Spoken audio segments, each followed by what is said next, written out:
My dad, when he was 49 years old, I noticed when I came home for lunch one day, his car was in the driveway, which it never was. He was an attorney in Boca. He worked crazy hours.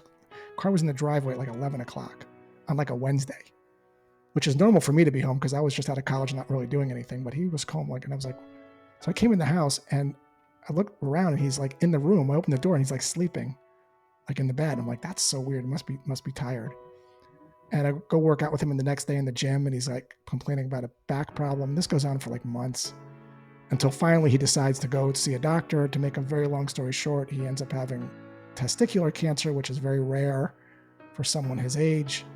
He ends up having to go to MD Anderson. I don't see him for 3 months.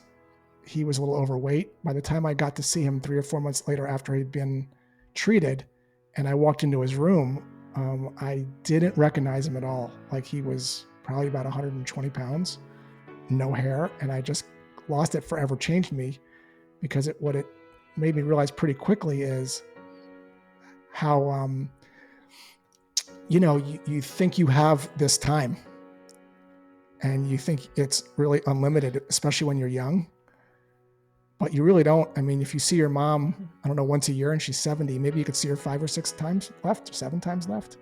And so it really taught me to reevaluate the things that I value. And ever since then, I've been reprioritizing my time over money. I make an okay living, but I could make more if I wanted to, but there's a cost for that, for me at least. And so I choose to change in a way that I don't take on work, even though it might be very lucrative financially, if I feel like it's going to trade it for hours that I could spend doing other things that I want to do to enjoy my life. Thank you for sharing that story. Yep. That was a tough one. How how is he now? I lost him. So he died at 51 years old. So he was there at MD Anderson for about 2 years, and he came back and wanted to live on the beach for like the last 5 or 6 months of his life, which is what he did.